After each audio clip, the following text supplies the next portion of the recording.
Hola, hoy hablaremos sobre el caso de Ginette Bedoya, la víctima de violencia sexual durante el conflicto armado en Colombia que llevó al Estado ante un tribunal internacional.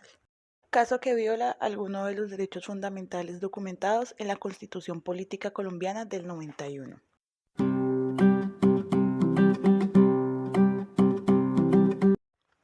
Ginette Bedoya Lima es una periodista, escritora y activista colombiana contra la violencia de género. Es iniciadora de la campaña No es hora de callar, que denuncia la violencia sexual y reclama a los sobrevivientes que alcen la voz en contra de la violencia de género.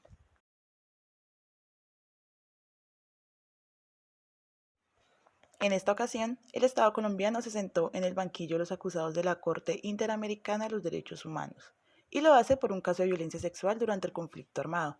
el que sufrió la periodista Ginette Bedoya en el año 2000 y tras el que se ha convertido en una de las voces más destacadas del país contra este tipo de crímenes.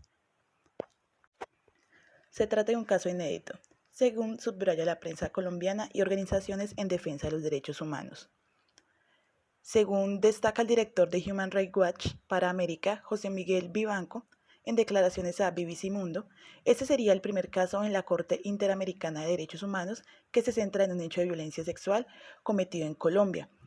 También considera que el caso de Ginette Bedoya puede sentar un precedente histórico en la defensa de los derechos humanos para un país como Colombia, en el que cientos de mujeres han sido víctimas de crímenes de violencia sexual cometidos por actores armados y en el que el sistema de justicia ha sido incapaz de juzgar a los responsables de muchas de estas atrocidades.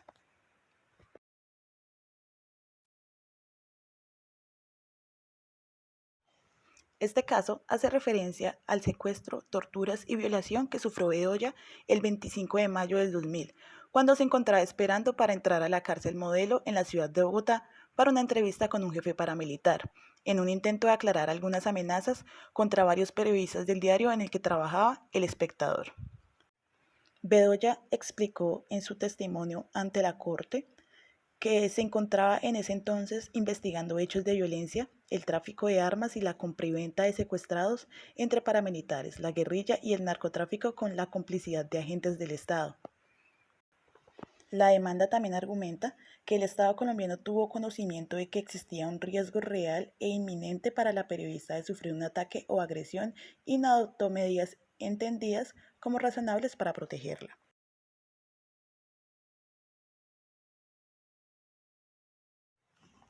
Antes de su secuestro y violación, Bedoya sufrió un atentado junto a su madre en mayo de 1999 y el Estado le ofreció una escolta que ella rechazó ante la imposibilidad de ejercer su oficio en esas circunstancias. Pero, cuando las amenazas incrementaron, la periodista solicitó protección y esta fue rechazada considerando que no estaba bajo ningún riesgo. Esta demanda además señala que el gobierno no actuó con la debida diligencia en la investigación de su secuestro y violación,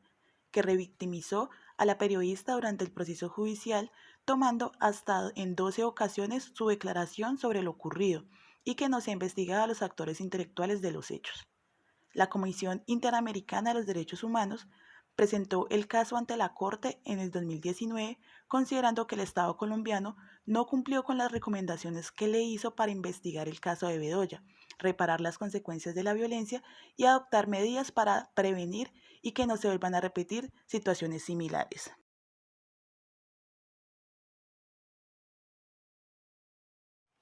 La primera condena relacionada con el caso se produjo en el 2016, cuando el ex paramilitar conocido como El Panadero aceptó los cargos como coactor de los delitos de secuestro simple, tortura y acceso carnal violento y le pidió perdón a Bedoya. Recoge El Espectador, fue sentenciado a 28 años de prisión.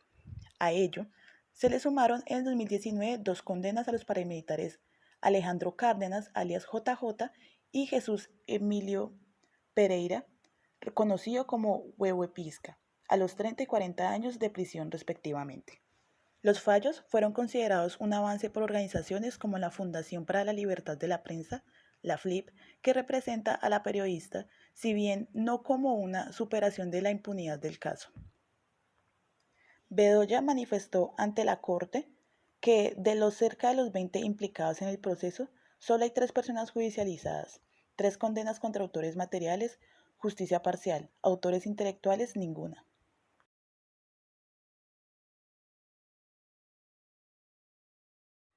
El representante de Colombia en el juicio de la Corte, Camilo Gómez, manifestó que el Estado reconoce su responsabilidad por haber recaudado 12 declaraciones de la víctima en el marco del proceso penal,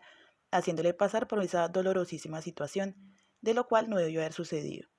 También rechazó absolutamente todo lo sucedido con Ginette Bedoya, a quien le reconoció su lucha y trabajo, y dice que ninguna mujer debería sufrir un ataque de este tipo, ningún periodista. Solo puedo tener palabras de rechazo y repudio.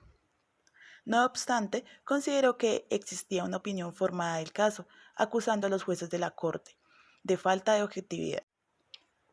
Colombia presentó un escrito de recusación de 4 de los 6 magistrados y retiró la presentación estatal, lo que llevó a que se suspendiera la audiencia.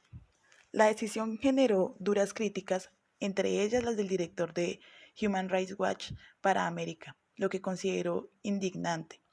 Si esa es la posición del gobierno colombiano ante Ginette Bedoya, una prestigiosa periodista que ha luchado por obtener justicia durante más de 20 años, ¿qué podemos esperar de las autoridades colombianas ante otras víctimas menos conocidas y visibles? Gómez, el director de la Agencia Nacional de Defensa Jurídica, también publicó una carta en Twitter dirigida a Bedoya, en la cual le invitaba a sentarse a dialogar y buscar una solución amistosa que la periodista consideró un intento para silenciarla. La recusación fue rechazada y el proceso continuó, con el interrogatorio del Estado al periodista Jorge Cardona, en calidad de testigo, la declaración y el interrogatorio de las partes a María Pilar Ospina como testigo del Estado y la exposición de la perita Daniela Craves. La fiscal Ospina, que según la prensa colombiana desarrolla funciones relacionadas con casos de violencia sexual en el ente investigador colombiano, explicó las leyes recientes con las que Colombia busca implementar la justicia transicional y combatir la violencia de género, y destacó un protocolo establecido en 2017 para atender a las víctimas.